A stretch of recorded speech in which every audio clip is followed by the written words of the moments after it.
Good morning dear students. आज जिस topic के बारे में हम लोग डिस्कस करने जा रहे हैं उसका नाम है बायोटेक्नोलॉजी।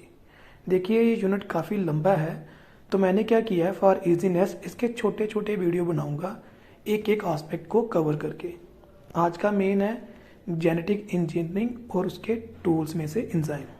तो चलो सबसे पहले बायोटेक्नोलॉजी। देखो बायोटेक्नोलॉजी वर्ड जो है बेसिकली टू वर्ड से डिराइव किया हुआ है, बायो एंड टेक्नोलॉजी। मतलब साइंटिफिक यूज ऑफ टेक्नोलॉजी किसके ऊपर, लिविंग ऑर्गेनिज्म के ऊपर, ताकि उनसे एक बेनिफिशियल प्रोडक्ट रिसीव हो जिसे यूज किया जा सके for the welfare of the humanity. इसकी डेफिनेशन मैंने लिखी भी है। Then genetic engineering. Genetic engineering भी दो वर्ड से डिराइव किया हुआ है। जेनेटिक मतलब जेनेटिक मटेरियल, इंजीनियरिंग का मतलब उसमें बदलाव, ठीक है, मैनिपुलेशन।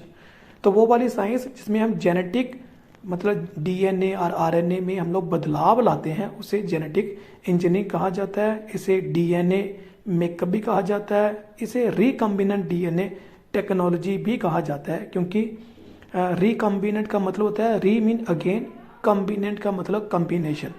तो इसमें हम क्या करते हैं, डीएनए के जो जीन है उसके कम्बिनेशन को ही बदल देते हैं। That is why it is called as recombinant DNA technology also. This is a process in which alteration of the genetic makeup of cell is done by deliberate and artificial mean। तो इसमें क्या करते हैं हम, deliberately और artificially genetic makeup के अंदर change ले आते हैं।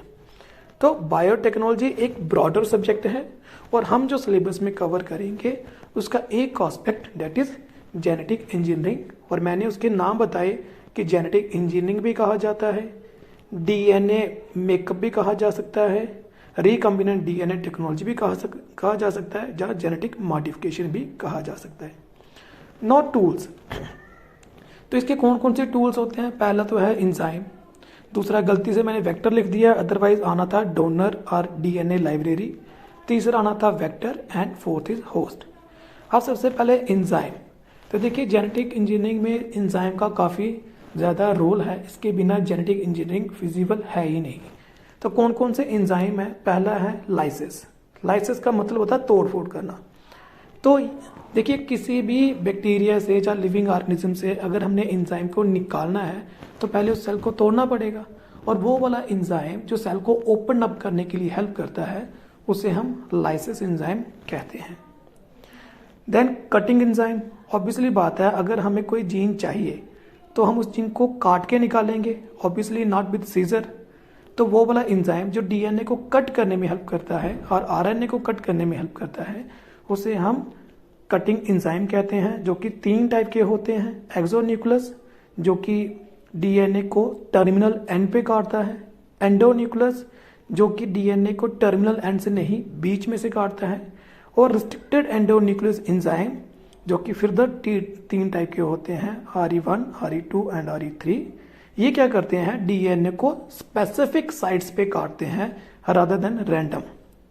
तो पहले वाला एक्सोन्यूक्लियस बाहर से 5' एंड और 3' एंड की साइड से, दूसरे वाला एंडोन्यूक्लियस जो 5' या 3' एंड पे नहीं कट लगाएगा लेकिन बीच में से कट लगाएगा, और तीसरे वाला रिस्ट्रिक्टेड एंडोन्यूक्लियस एंजाइम जो क्या करेगा, स्पेसिफिक साइट पे जाके कट लगाएगा। इसका मतलब रिस्ट्रिक्टेड एंडोन्यूक्लियस एंजाइम इन सबसे काफ़ी ज़्यादा इम्पॉर्टेंट है, बिकॉज हमने स्पेसिफिक साइट पे ही कट लगाने होते हैं एक जीन को निकालने के लिए।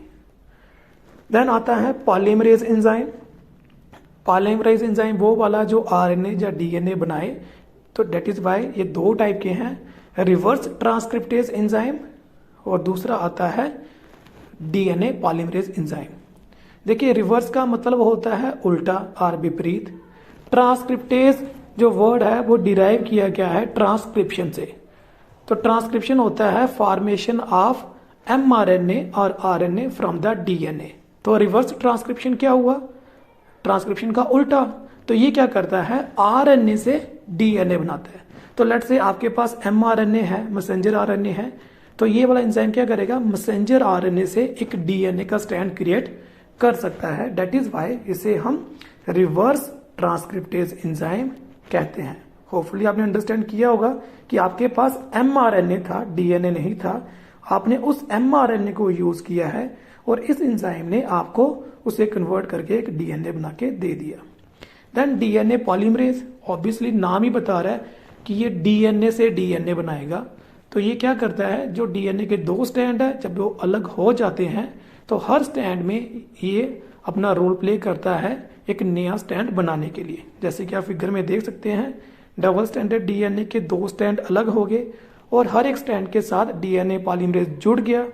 तो पॉलीमरेज ने क्या किया, हर एक स्टैंड को कंप्लीट कर दिया ताकि दो स्टैंड बन सके। इट मीन्स एक डीएनए ने दो डीएनए बना दिए, राइट।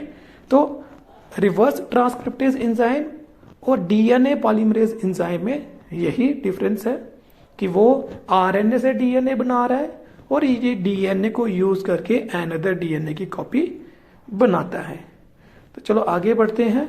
फॉस्फेटेज एंजाइम, बच्चे देखो जब भी हम प्लाज्मिड को यूज करते हैं, आगे हम पढ़ेंगे भी, उसमें से जीन निकालने के लिए या जीन डालने के लिए, तो जब भी प्लाज्मिड को कट लगाया जाता है तो वो क्या होता है, उसमें उसके एंड पे फॉस्फेट ग्रुप लगाता है और वो फॉस्फेट ग्रुप क्या करता है, फिर से उसको सर्कुलर जोड़ देता है। अगर वो कट लगाने के बाद फिर से जुड़ जाएगा तो कट का कोई फायदा नहीं। तो फॉस्फेटेज एंजाइम क्या करता है, कट लगाने के बाद उसमें से फॉस्फेट ग्रुप को रिमूव कर देता है ताकि वो फिर से सर्कुलाइज ना हो सके, फिर से सर्कुलर ना बन सके। और जब वो प्लाज्मिड खुल जाएगा तो उसके बीच में हम डिजायरेबल जीन इंसर्ट कर सके। इसके मेथड वगैरह हम बाद में डिस्कस करेंगे। तो देखिए वो आपको फिगर दिख रही है। इस फिगर में हमने क्या किया हुआ है कि रेड कलर का एक जीन है जो प्लाज्मिड को खोलकर उसमें इंसर्ट किया हुआ है। Know what about ligase enzyme, ये एंजाइम क्या करता है, डीएनए को जोड़ने में। That was all about different enzyme.